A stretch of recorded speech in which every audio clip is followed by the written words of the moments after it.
Hey, everybody. Welcome to another episode of the Car Dealership Guy Industry Spotlight. I'm your host, Sam Darkin. Coming up today, a conversation about all things used car acquisition. Today, you'll hear strategies to buying that elusive great used car, how South Carolina-based Smith Auto increased from, get this, 2.5 to 1 used to new to 2.75 used to new in 2025, how used car acquisition is truly about trust and credibility, and how Smith Auto found a tool that uncovered hidden expense grenades in the appraisal process, all the while increasing trust and transparency between dealer and customer, and meanwhile increasing profit and CSI. Joining me today, Terry Chechakli, Director of Operations at Smith Auto Group, and Frederick Grimm, co-founder and COO of Appraisal Pro. Special props to Appraisal Pro for supporting today's content. Now, let's get into it. So, Terry, give us a little bit of background on you and what you do there at the Smith Auto Group. So, I've been in the business for about 40 years, 40 years this year, in fact. I've been working with the Smith Auto Group since 2012. I'm the Director of Operations. We are a 9-dealership group with 10 rooftops over 5 states in the South and Southeast. So, we are growing. You know, there's a couple of stores right now that are in acquisition, and, you know, we want to get to 20 really within the next 3. All right. Is there a particular OEM you're looking for? Anybody you're looking for to buy? Yes, but right. that's trade top secret. So, you know, that's right. All right. We'll keep that out. We have right now 2 Mercedes stores, 3 Volvo stores, and then a GM store, a Ford store, a Mazda store, CDGR. So, how many cars do you sell a month, Terry? We sell between 650 and 700. Okay. Throughout all the stores, and then we're trying to get that up to about 800. Okay. And what's your new used mix across the group? Well, that was what I was going to go with. So right now we're at 2.75 to 1 used to new. Oh, wow. Up from last year. Last year was 2.5, and we're trying to get it to 3. And our goal is to get it to 3 to 1 by the end of the year. Why? Because we control our own destiny with used. Yeah. We don't have to, we still will do what we need to do for the manufacturers, but we don't have to take the inventory that they want. We get to buy the inventory that we want. So we get to control what happens. We're trying to get that to 3 to 1. We have to have the cars to be able to sell them.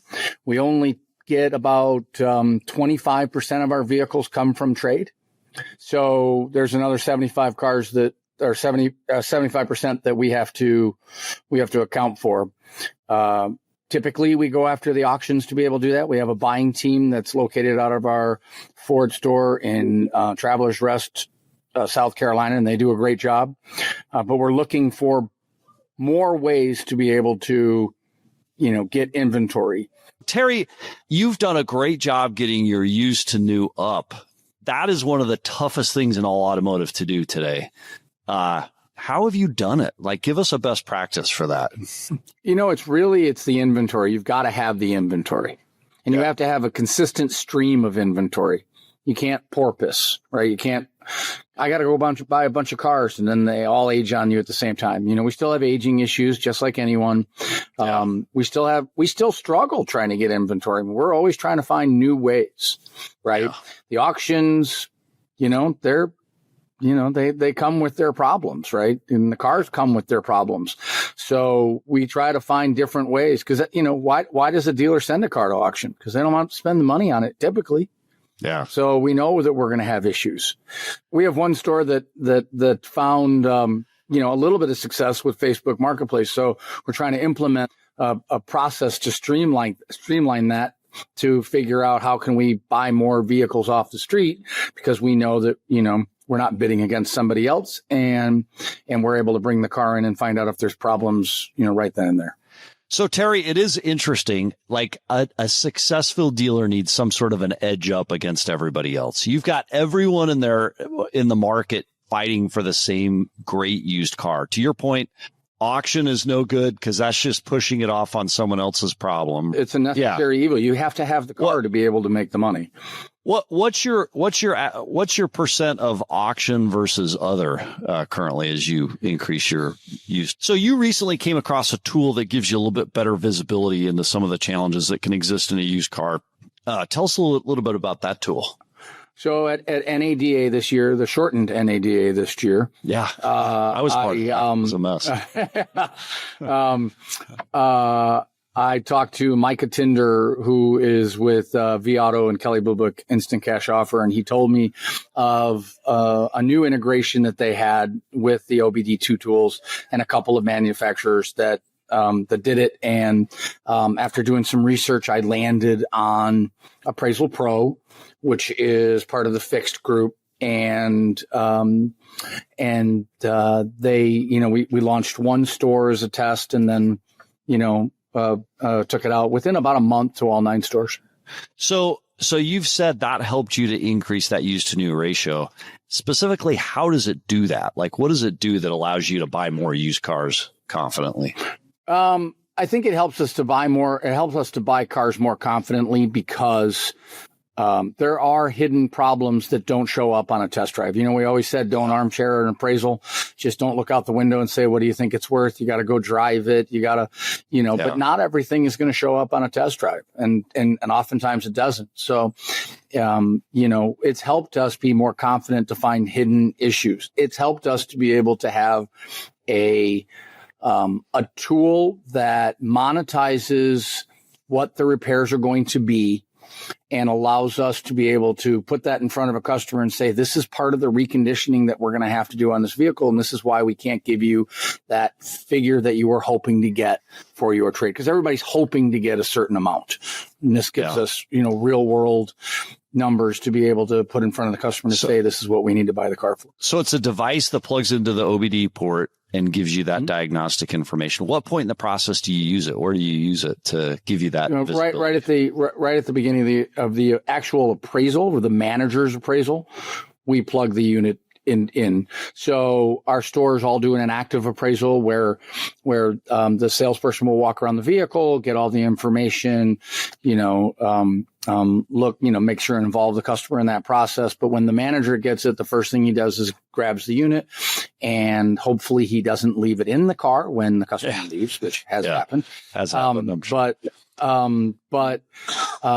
they'll plug it in and it hooks up right to their phone. Takes about 2 to 3 minutes to run all the diagnostics, and then it emails them, that individual appraiser, and it automatically integrates into vAuto and puts it in the vAuto record. Oh, wow. What the appraisal is, and then that saves. So like if we get that, say that customer comes back in a month, we can go right back to it and look, and we don't have to go find, hey, didn't you run the Appraisal Pro on this? And do you show the screen somehow to the customer as part of the education, the devaluation piece, or is that just an internal tool? We print off. We can print right out of vAuto, or we can print our email that came of the actual report that Appraisal Pro gave us, that is very detailed on what the repairs are going to cost. In fact, they've even had a couple of recent enhancements that give you what can happen to certain vehicles by time and miles that are on their report. And they've had an enhancement that has had enhanced codes that could or could not be problem, but puts it into the dollar amount. So it just gives us more negotiating power. So, Terry, before we go to Frederick Grimm, who's the co-founder and CEO of Fixed Automotive, and I want to just ask you, as you've used this tool, first, how long have you been using it?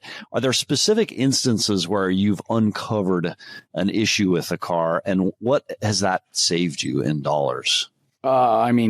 Umpteen dollars overall. Yeah. But specific instances, it's anywhere from $1,000 to $5,000. I had, I don't do most of the appraisals. I have done some where I had it happen. About 4 months, or to answer your question in your order, we've been using it for 6 months. Okay. I think we've done about 2,700 scans in the 6 months.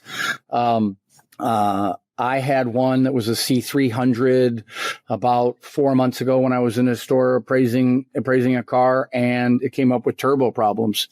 And, luckily I even said, well, let's just make sure. And I took it back in the shop and had them put it on. It was a Mercedes store. It was a Mercedes C300. And sure enough, there was turbo problems.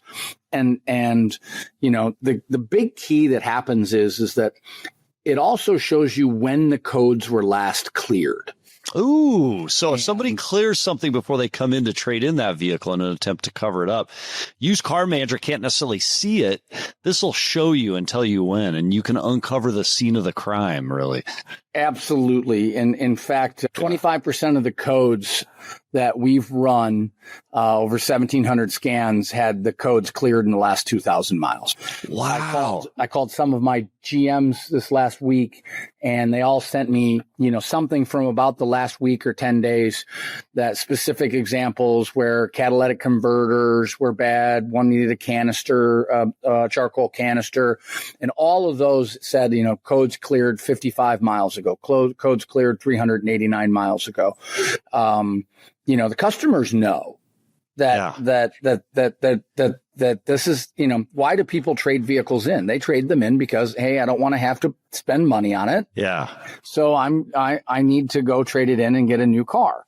Right. And so you have to go back out there and lightly approach with them. We do it in a very transparent way.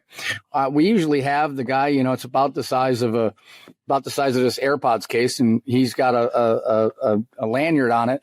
And the sales manager will walk out with the OBD2 unit and set it on the desk and say, okay, so we scanned your vehicle and we found that you had some codes that came up stored. Busted. That happened in the last, and we do it in a nice way. Tell us what happened. We don't tell them you're trying to pull one over on us. Tell us what happened. Yeah. And most of them will just spill. Yeah. Some of them go, what are you talking about? So here's what's interesting, Terry. In automotive, successfully delivering a great experience to the consumer and connecting with them has so much to do with having trust in the relationship, and as a dealer, having credibility that you know what the heck you're talking about. A customer that comes into the dealership thinking they're going to pull one over on you, they're going to be upset if you devalue their trade because you sort of suspect something's going on. When you have a credible source of information and you can call it out and you can just kind of unveil the whole thing, like that's instant credibility. So that's going to help you in buying that car at the right number. Mm-hmm. And that probably also helps in negotiating the right deal to sell your used car, right? You may not have these stats, but I wonder if having that level of transparency actually helps your grosses on the front as well. I would say it does definitely help on the front. I don't have stats that show this is how much we increased it by.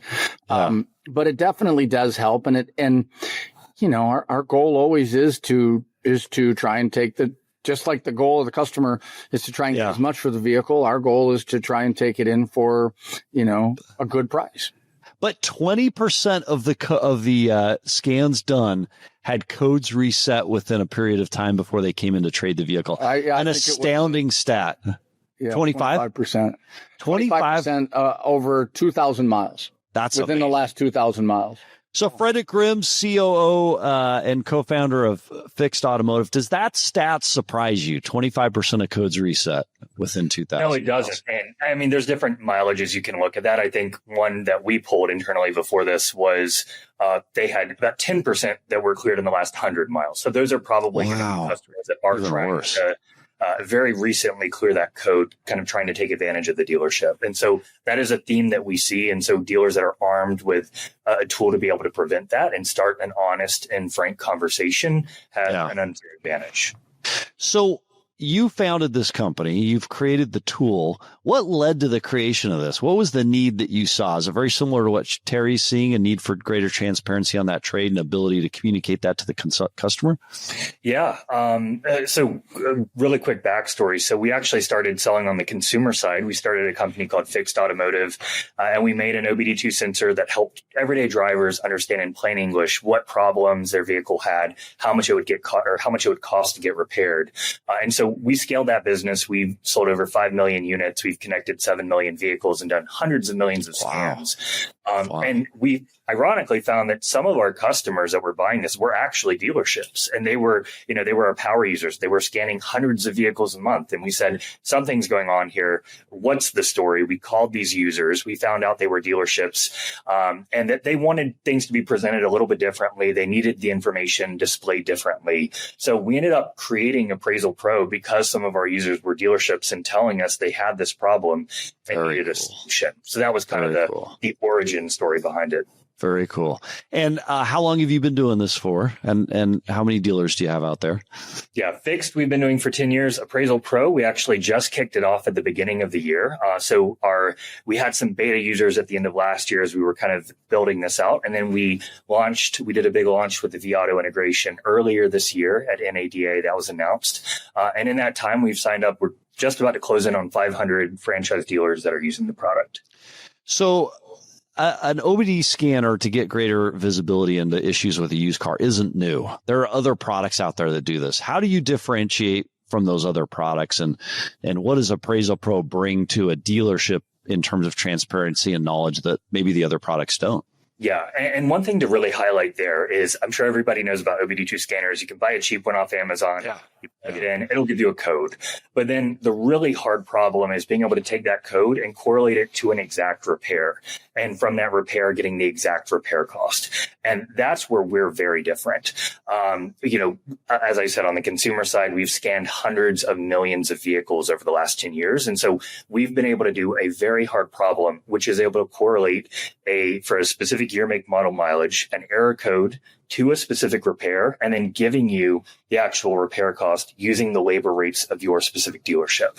And we're very accurate in that rate, and a lot of dealers have come to trust that number. In fact, Carvana uses us on every vehicle that they're scanning when they're doing they're looking to acquire vehicles because of the accuracy of our data.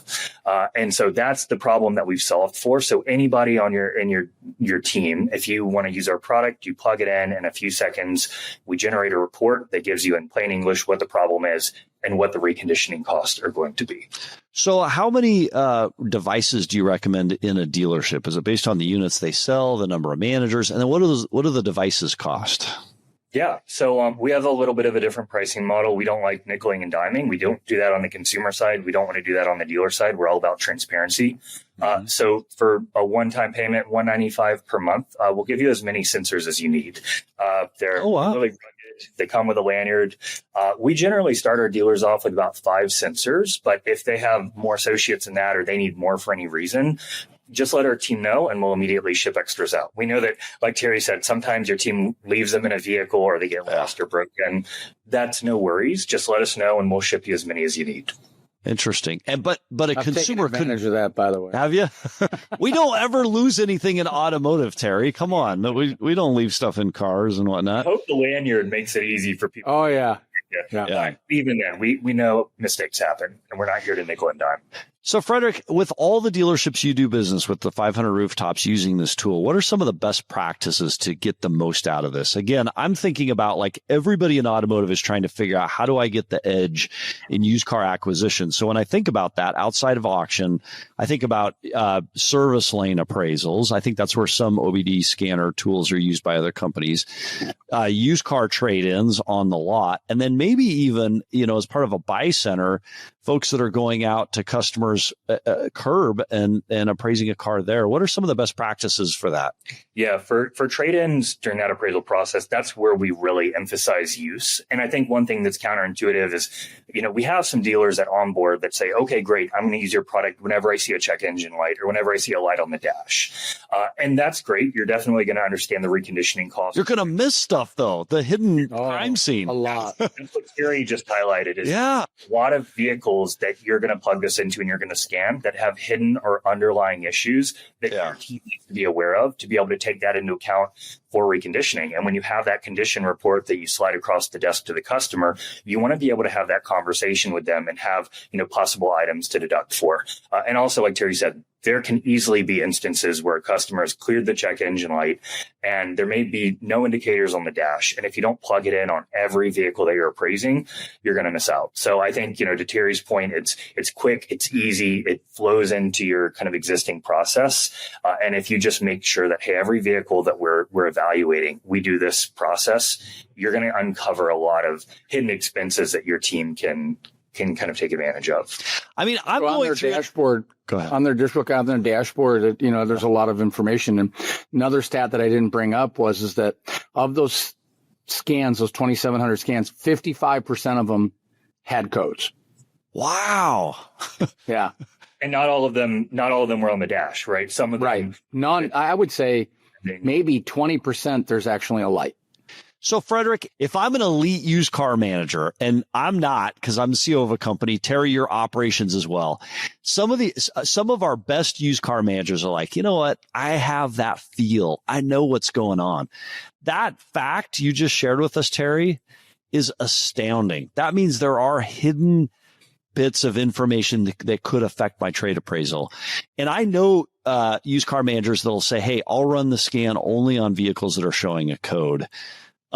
What are some of the most common issues that the dashboard won't show me that I could uncover with the OBD scan, Frederick?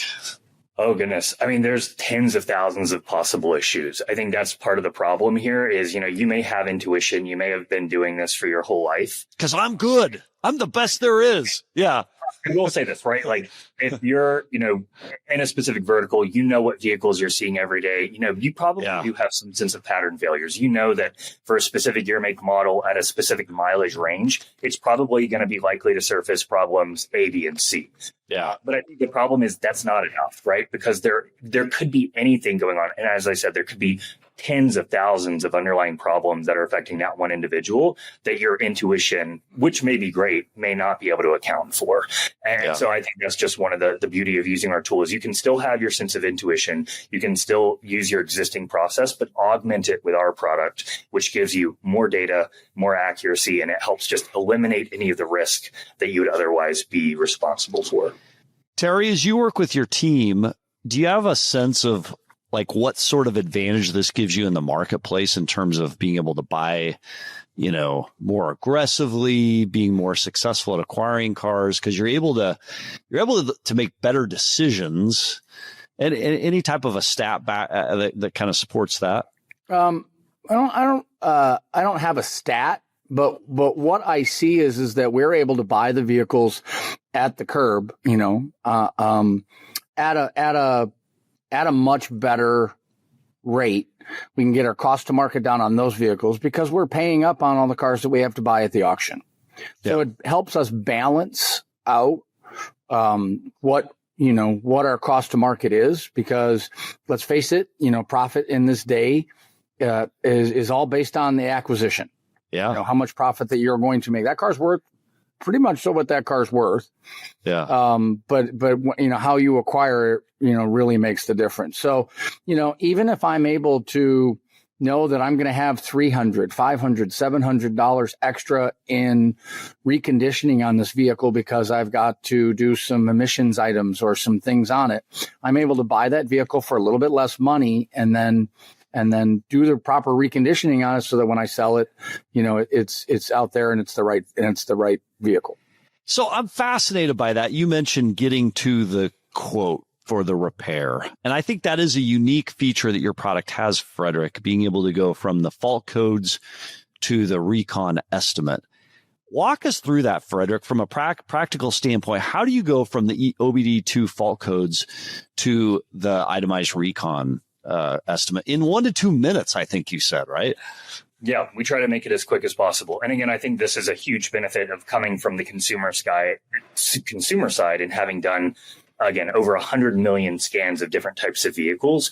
We've been able to see over the last 10 years for every year, make, model at different mileage ranges, what type of issues they're having, what the error codes are. And then we have a feedback loop with our customers of being able to understand what repairs were done. So with a large enough sample size of data, you're able to make very strong correlations to error code, to a repair, And then from a repair, it's easier to be able to get to the repair cost. We just need to take into account the parts cost and the labor hours. And we take account the labor hours from the dealership that we're working with. So you're able to tell us what your labor rate is. We add that in. So you have a very kind of tailored and specific number that's unique to your dealership. So it's been a very, very hard problem to solve. And again, you're not going to be able to solve that with a cheap OBD2 scanner. And the alternative in your service department, you may have a really expensive OEM scan tool. Those are a very different beast altogether. Like they do a very different thing that we do. They help your mechanics kind of walk down that decision tree of being able to get to 100% positive kind of repair. But they also take a lot of time and they need a lot of skill. And your used car team is most likely not going to have the experience or the know-how to be able to use that tool scale at all of your trade-ins. Whereas ours, we give them to every member of your team. And, so simple a caveman can do it. You just plug it in, do all the heavy lifting and get the number. So it's interesting because there are variables in those repair bills, right? There's a lot of used car managers that would say, hey, you know what, I'm going to put as much as I can on that car. And then I'm going to use aftermarket parts. I'm going to get as greedy. I don't want to say greedy because there's people out there that are doing it just to buy the car as best they possibly can. But are you using factory parts? Are you using OEM parts, labor, hours, or is there a path for a creative used car manager to cheat the system and try to figure out how to do a little bit better on it? Yeah, generally for parts we're using OE. There's kind of a mixture that we're using, but it's generally OE. But again, we're trying to be the dealer's friend. We're trying to help give transparency and a tool to the dealers to have that conversation with a customer. So, we also allow for an area in our condition report for dealers to put other costs that they find, if you need new tires or whatever else. The visual inspection. Yeah. Visual inspection. You can put those line items on there too, which again, it just aids in that conversation with the customer. So you can take the mechanical reconditioning cost plus other items and you can slide it across. And to Terry's point, it really helps your gross if you're able to bring down that acquisition cost on the vehicle, but doing so in an honest way, doing so in a way that the end driver, the customer, is really going to be able to understand. On the fixed side with our millions of customers, we had to make it so easy that a 90-year-old grandmother would be able to product and understand what we're saying. We've tried to do the same thing with Appraisal Pro in the condition report. It's all dumbed down. It's very simple to understand. So you can slide that to any type of, of your customers and be able to have an easy, transparent conversation. And, I'm not trying with the whole aftermarket OEM conversation. I'm not trying to throw anybody under the bus, but it is interesting to me. The customer is best served when you use OEM parts, when you use factory certified technicians, and you recon that car to the best standard possible. And sometimes guys will want to, and gals will want to cut that a little bit using other sources, and it just doesn't serve the customer. So I love that you can sync it up that way, and get a quote so fast. It's tough to work around that. So, what does the output to the desk actually include? What are the line items? What does that look like? Yeah. So on the condition report, the first thing you're going to see is, has the vehicle had the check engine light cleared recently? That's going to be at the top. That's going to be the easiest kind of conversation starter to have with the customer. Then we're going to go in depth on the mechanical reconditioning cost. So if there are any error codes, we're going to tell you in plain English what they mean. And then we're going to show you the cost bill. So we sum that up for you. Kind of one high level cost. Then on the side, you're able to put in any of the other kind of repair needed or any other items that your dealership wants to include. And then there's a second page with a lot more information where we go in depth. But that's something that's more just for the dealer. It's not necessarily for the customer unless they ask for it. But to Terry's point, with the integration with vAuto, it pipes in. It's really easy. And it just kind of, it goes in line with the vAuto process. So what does a rollout plan look like, Terry? Were you there when you onboarded the tool? How did that look? So we did it slowly. We started with one dealership, tried it for about a week, then went to another dealership and another dealership instead of trying to do it all at the same time. And I travel store to store. So I'm in the stores usually once every 6 weeks or so. And so I made sure that when we rolled it out each time I came to town, showed them how to be able to do it.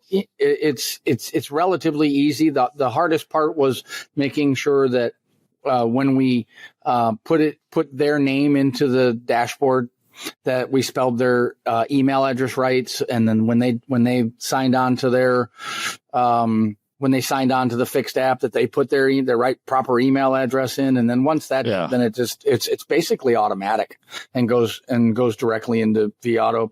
One of the cool things is that when we started, I realized that it only worked for one store when you ran it. So once you set up a user, he could only be at one store, and we have buying teams. We have stores that are all in the same town that sometimes they'll need an appraisal and they'll come from the other store to do the appraisal. And boy, I made one call, and this is early on. This is probably within a month of doing business with them. And these guys are geeks. I mean, no offense, Frederick, but how do you feel about that, Frederick? You're a geek. Our founders at Georgia Tech, most of our team is engineers. So I love it. And within a week, they came up with a way that once that email came to you, you could change which store you wanted to send it to vAuto. So within a week, they figured out how to be able to meet our needs. And it was like, that's a great idea. We didn't think of that. Let's see what we can do to fix that. So they've been fabulous. How important is it, Terry, in the world of automotive today to work with partners that are quick to pivot and agile versus, hey, we can't do that because, we're a 100-year-old company and we don't have the technology or the platform or the know-how or even the desire to make a change, right? Like we run into that old mentality so often in automotive, and speed to execution is everything in automotive today, right? It's huge. Yeah. That is cool. So what's one report, Frederick, that every GSM should check every morning to keep acquisition discipline tight? I'll ask you that, and then I'll ask Terry that. Yeah. So with our reporting tools, we make it easy to see how many vehicles were scanned in the past day, and then what the total sum of reconditioning cost we've been able to observe have been. So I think, to Terry's point, if this is something that is part of your processing or mandating that, hey, for every vehicle or every trade-in we're looking at, let's make sure that we're scanning the vehicle. You're going to be able to see if your team is actually adhering to that. So we make it easy to monitor adherence, and then more importantly, to be able to see the value of the reconditioning cost from being adherent. So do you bring like a service manager into that? Like if I'm a service manager or service writer, being able to view that would be fun, because then I could say, hey, wait, let's get that particular car back in. We've got a slot. We've got availability. We could do the recon on it, right? Does service ever, like if we end up getting the car, then that's work for service. If we don't get the car, that's a potential repair bill. Does service ever follow up on that and create service opportunities out of declined trade? I'm writing that down right now because that's a great idea. Thanks. I like that idea. You heard it first. Daily Dealer or Industry Spotlight. Yeah. That's beautiful. Because we haven't been working as closely like with the service department on as we've been launching over the course of this year, but that's brilliant. And also wrote it down. So thanks. I love it. I mean, that's a proprietary piece of your technology. I think being able to deliver the repair bill that quick. Now it's like, what do you do with that? Like that is such cool, valuable information.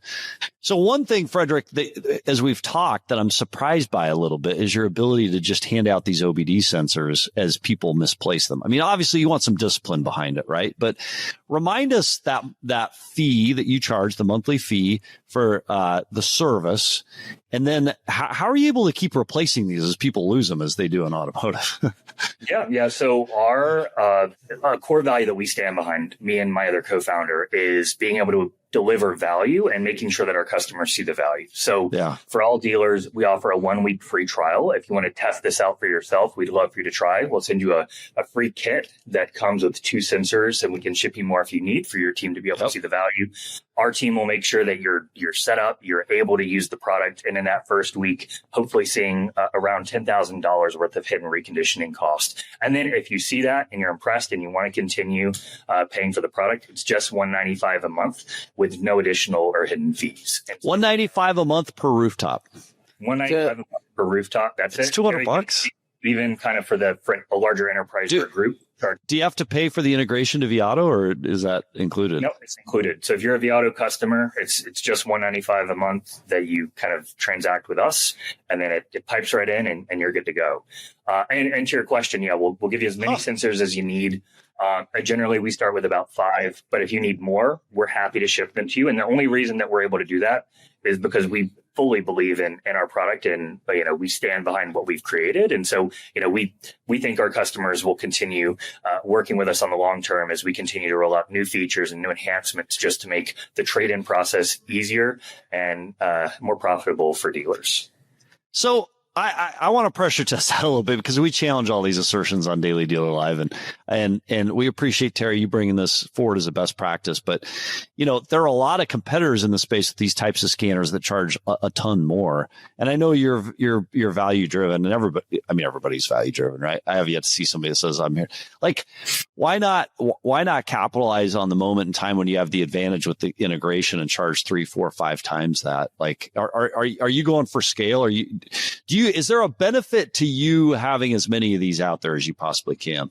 Yeah, I think it's a relatively new, it is a very new product, right?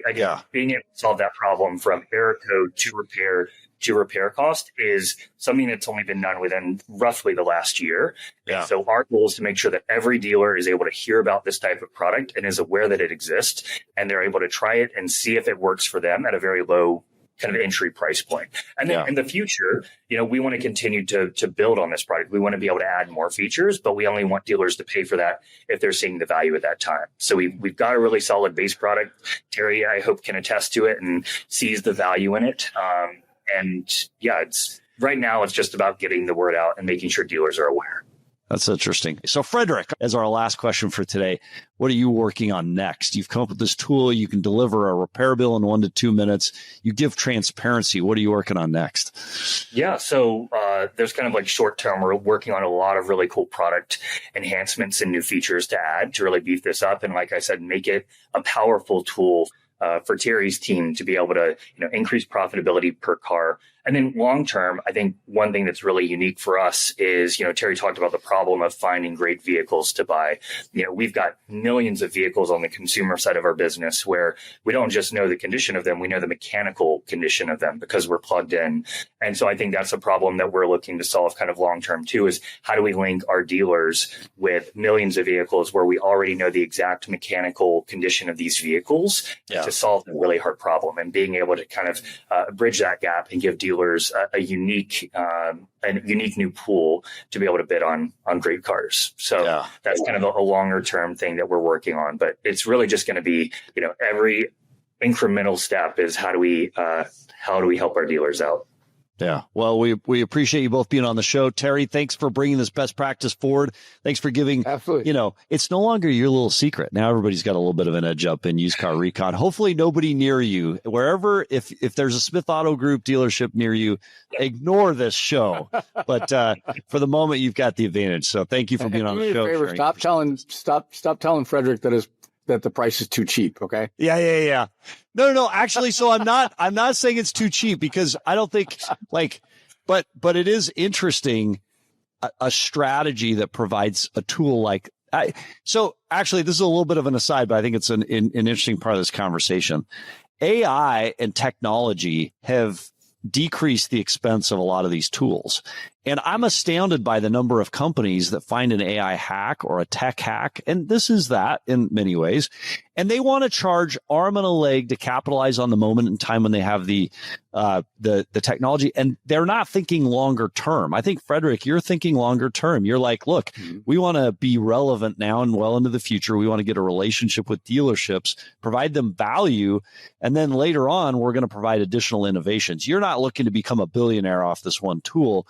You want a relationship. Is that fair? Or is that the shtick? Because every dealer listening to this, they're like, this is stupid. Like $200. Like, why would you, how does that make sense? We're an AI first company. Like more than half of our team are all engineers. So we build everything in house. We've been able to leverage AI in really interesting ways, especially on the consumer side. And that's our whole thesis. Our thesis is if we're using AI to build something really cool, you shouldn't have to pay. Yeah. Here you should be paying. Like if we only have, a handful of engineers that are building this, you shouldn't be paying $2,000 a month. Yeah. And, I hope that over time, as we continue to build new products and offer more services to our dealers and they see value, that we're going to be able to continue to increase our lifetime value with our customers, but only when we've been able to demonstrate that value.